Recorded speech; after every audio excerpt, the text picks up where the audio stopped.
मराठवाडा, जिथे कित्येक वर्ष दुष्काळ होता तिथं आज पावसानं थैमान घातलंय। शेती पिकांसह घरांचं मोठ्या प्रमाणात नुकसान झालंय। बीड जिल्ह्यातील खामगाव भागात राहणाऱ्या पल्लवी अण्णासाहेब भावलेच्या घरात मध्यरात्री अचानक पुराचं पाणी घुसलं आणि सगळं उद्ध्वस्त झालं। घरातील माणसं जनावरांना वाचवण्यात तर यश आलं, पण माझी पुस्तकं, माझ्या वह्या, दप्तरं सगळं पाण्यात गेलं। आता मी काय करू असा सवाल करताना पल्लवीच्या डोळ्यात पाणी आलं। पल्लवी अक्षरशः हुंदका देत देत रडली। वाईट हे वाटतं की या घरामध्ये असलेली जी लहान लहान मुलं आहेत त्यांना मात्र शाळेत जाता येत नाहीये। शाळेत का जाता येत नाहीये तर त्यांचे पुस्तकं भिजले। आपल्यासोबत ही एक छोटी मुलगी आहे। दीदी, काय नाव तुझं? पल्लवी अण्णासाहेब भावले ना। तुझं काय नुकसान झालं? माझं वह्या पुस्तक ते आणि कपडे सारे वाहून गेले। तर पाऊस आला तेव्हा काय झालं होतं?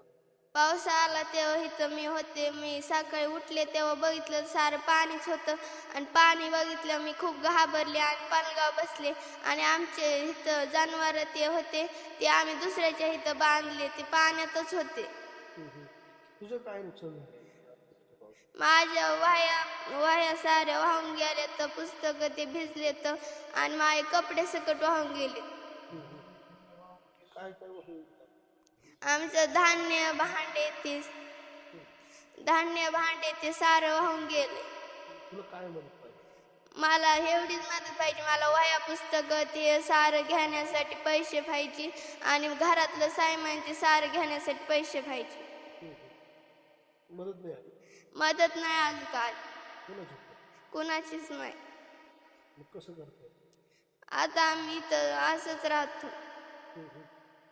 तुझ्या डोळ्यात का बरं पाणी येतं? मला वह्या पेन पुस्तक ते काहीच नाही म्हणून। न्यूज 18 लोकमतने ही बातमी दिली आणि पल्लवीचा व्हिडिओ व्हायरल झाला। पण फक्त बातमी देऊन आम्ही काम संपवलं का?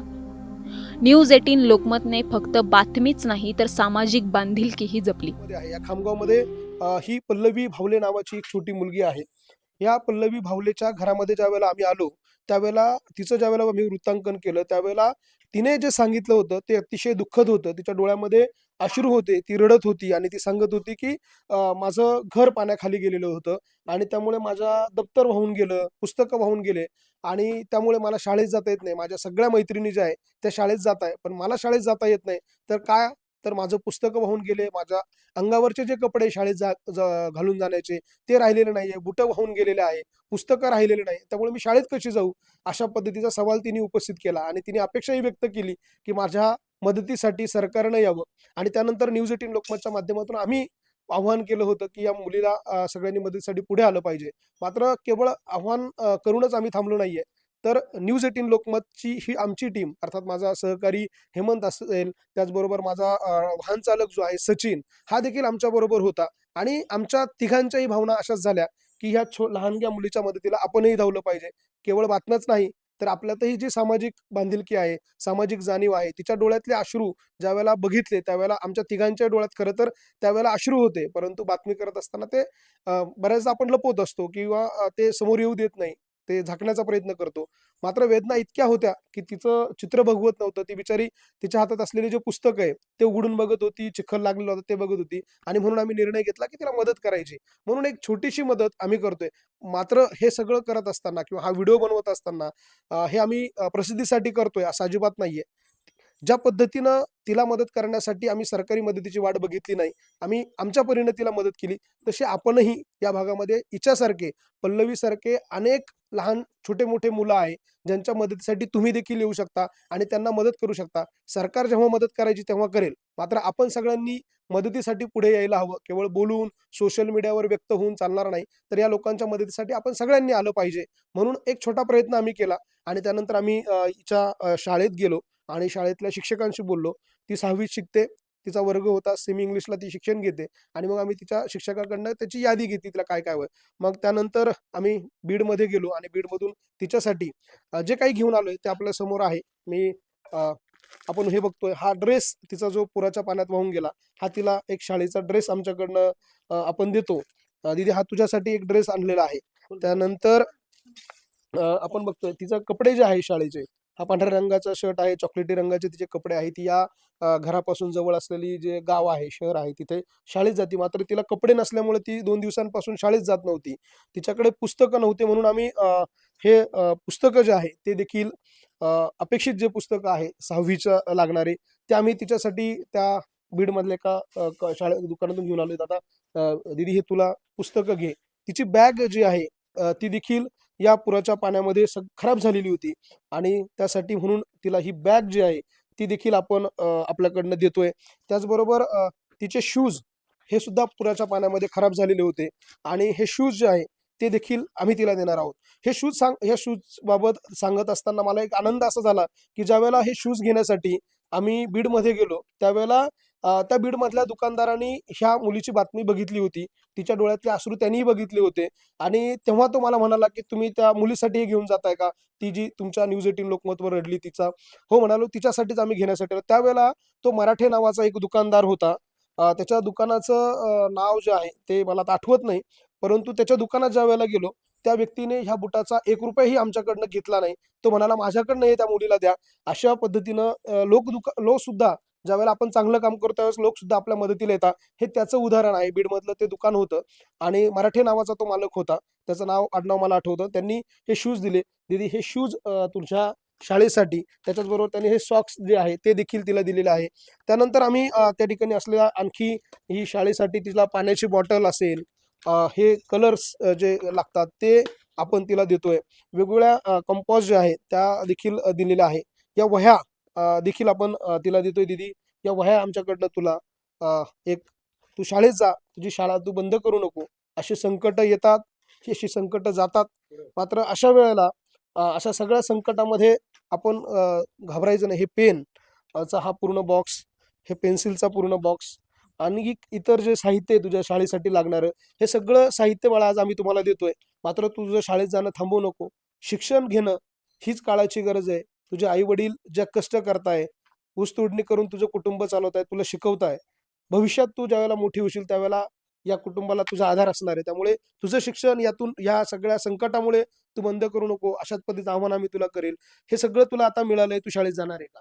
हो, मी शाळेत जाणार आहे. आता मी खूप उत्सुक आहे. शाळेत जाणार. हां. काय भावना तुझी आता शाळेबद्दलची? मला आता खूप आनंद होतोय मला शाळेत जायला. शाळेत जाणार. हां.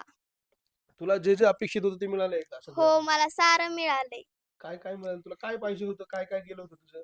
माझं थोडंच गेलतं पण तुम्ही लय मोठं दिलं म्हणून मला खूप आनंद होतोय. आता शाळेत जाशील? हो.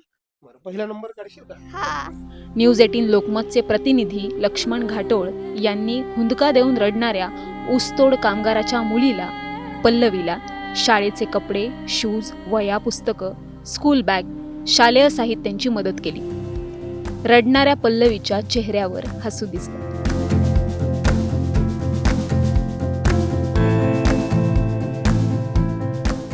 आपण बघतोय खरं तर ती भावनिक झाली होती. तिच्या डोळ्यात तेव्हाही अश्रू होते. आताही ती बोलताना दाटून आलेली आहे.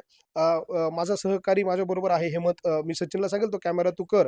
हेमंत देखील आपल्याबरोबर येईल. हेमंत नी देखील या ताईंना ज्यावेळेला ताई म्हणाल्या, की "बाबा माझ्या घरामध्ये मीठ मिरची नाहीये किंवा मला मदत आवश्यक आहे. सरकार ₹5,000 ची मदत जाहीर केली, ती मिळाली नाही." त्यावेळेला हेमंतनी देखील एक छोटी मदत मी हेमंतची देखील बोलणार आहे. तर मग तू देखील तुझ्या ऑनलाईन पैसे त्यांना सेंड केले. आकडा आपण सांगणार नाही, परंतु सेंड केली. काय भावना होती बातमी करत असताना? काय जाणवलं होतं? काल जेव्हा आम्ही ह्या सगळ्या पूरग्रस्त भागाचा दौरा केला, सुरुवातीला बघितलं, त्यानंतर जे चित्र बघितलं, जे लक्ष्मण सांगत होता, तर मी कॅमेरा करताना माझ्या देखील अंगावर प्रचंड असे काटे येत होते.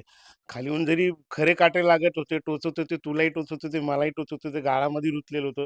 पण या लोकांची जी एकंदरीत जी सगळी जी परिस्थिती जी झालेली होती, ते बघून मन खिन्न होतं आणि असं वाटत होतं, की कुठेतरी आपण देखील यांना मदत करावी.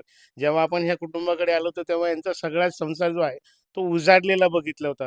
ते बघून तर मन अक्षरशः हेलावूनच गेलं. तुझ्या शब्दांनी तर मला ते कॅमेरा करावं की रडावं किंवा काय करावं असं वाटत होतं. पण शेवटी काम आहे ते करत होतो आपण. पण कुठेतरी वाटत होतं की ह्या कुटुंबाला आपण थोडीशी मदत केली पाहिजे. म्हणून आपण त्या पद्धतीने एक सामाजिक जाण आणि एक सामाजिक बांधिलकी म्हणून आपण जी आहे ती फुलाची पाकळी देण्याचा प्रयत्न केलाय. हा हेमंत होता. खरं तर हेमंतच्या मदतीनं आपण हे सगळं वृत्तांकन महाराष्ट्राला दाखवत होतो. या लोकांच्या सगळी परिस्थिती जी आहे ती या सगळ्या भागातल्या लोकांना दाखवत होतो, महाराष्ट्राला दाखवत होतो. सरकार मदत करेल तेव्हा करेल. मात्र आपण सगळ्यांनी म्हणजे तुम्ही जे बघताय ते इतर जे नागरिक आहेत त्या सगळ्यांनी आता समोर यायला हवं, पुढे यायला हवं. आपणही ज्यावेळेला आपण कोल्हापूरचा पूर बघितला, ज्यावेळेला कोल्हापूरमध्ये पूर आला होता त्या देखील वेळेला महाराष्ट्रातल्या वेगवेगळ्या भागातून प्रचंड मदतीचा ओघ जो आहे तो पाहायला मिळालेला होता. आता देखील या मराठवाड्यातल्या लोकांची तीच अवस्था आहे. काही वर्षापूर्वी हे लोक दुष्काळाने होरपळत होते. आता अतिवृष्टीमध्ये होरपळले. त्यामुळे हे आपलेच मित्र आहे. आम्ही फक्त बातमी नाही दाखवली, आम्ही सामाजिक बांधिलकीही जपली. आधी केलं आणि मग सांगितलं.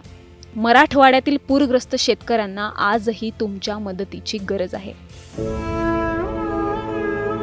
किती वाटोळ आहे आमचं. शेतातलं वाहिलंच, घरातलं वाहिलंच, चटणी नाही, मीठ नाही, भरण्याच्या भरण्या वाहून गेल्या.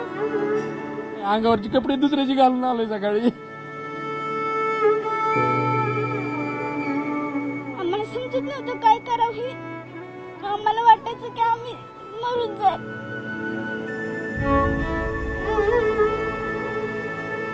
असं वाटतं मला रडावं आणि मी फाशी घेऊन मरावा.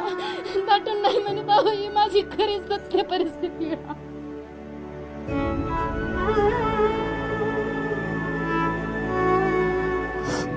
माझ्याकडे बोलायला शब्दच नाहीत.